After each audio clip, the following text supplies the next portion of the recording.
पूजा करू बेटी गणना लघु श्वेत उदार सरिता नाम तू वसुधैव कुटुम्बकम्। ओम शांति। परम पवित्र आध्यात्मिक उत्सव पवित्र रक्षाबंधनर समग्र आंतर्जातिक आध्यात्मिक शिक्षा अनुष्ठान प्रजापिता ब्रह्माकुमारी ईश्वरीय विश्वविद्यालयर तरफर পৰা समग्र देशवासीলৈ आत्मिक शुभेच्छा। रक्षाबंधन प्रकृतते आत्मिक सुरक्षार बंधन है।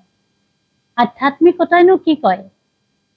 आध्यात्मिकताय पारमार्थिक भावे याके कब विचारे যে আমাৰ ভিতৰত থকা পাঁচটা যি মুখ্য বিকাৰ কাম ক্ৰোধ লোভ মোহ অহংকাৰ লগতে কৌৰৱৰ অক্ষৌহিনী সেনা ঈৰ্ষা দেহ কিনা ছল কপট ইত্যাদি ইত্যাদি এই বিকাৰবিলাক থাকিলে আমি ইজনে সিজনকনো কেনেকৈ ভাতৃত্ববোধৰ বন্ধনেৰে বান্ধিম?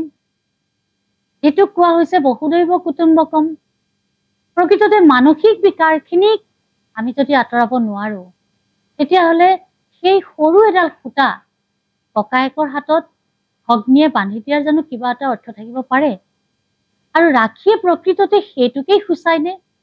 এটি অকল কবচৰ মাজতেই বা সুৰক্ষা সূত্ৰ এডাল খুঁটাৰ মাজতেই সীমাবদ্ধনে?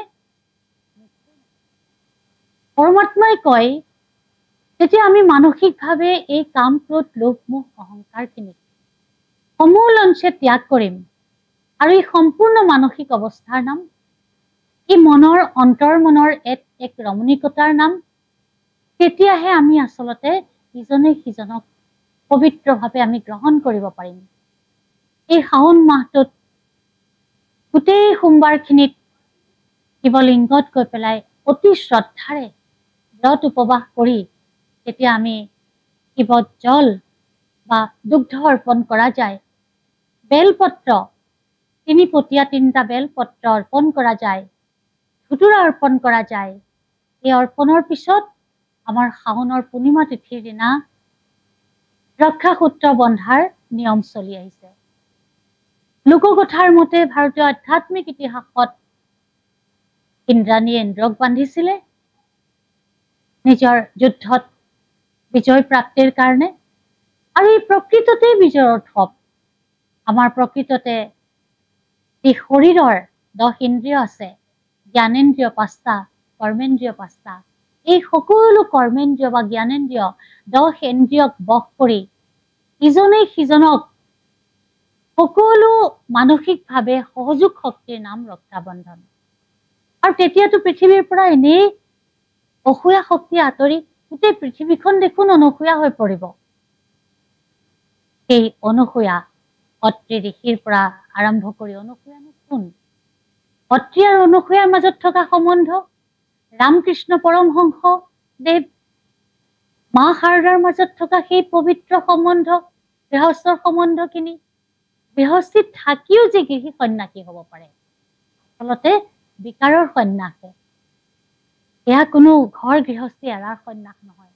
এয়া হওক সেই শাওণ মাহৰ পবিত্ৰ ৰাখী বন্ধনৰ দিনা আমি যি ৰক্ষাসূত্ৰ বান্ধিম সেইদিনা অন্তত আমাৰ মনোবিকাৰৰ কোনোবা এটা বিকাৰ যদি আমি ৰক্ষাসূত্ৰ বন্ধাৰ আগমুহূৰ্তত যদি আমি ত্যাগ কৰি দিব পাৰোঁ, এটা এটাকৈ যদি আমি শাওণ মাহৰ 30টা দিনত আমি 30টা বিকাৰ যদি নাইকিয়া কৰি দিব পাৰোঁ, তেতিয়াহে প্ৰকৃততে সেই ৰক্ষা কবচটো বন্ধাৰ এই প্ৰতীকী উৎসৱটোৰ উদ্দেশ্য সাৰ্থক হ'ব বুলি ভাবিব পৰা যায়।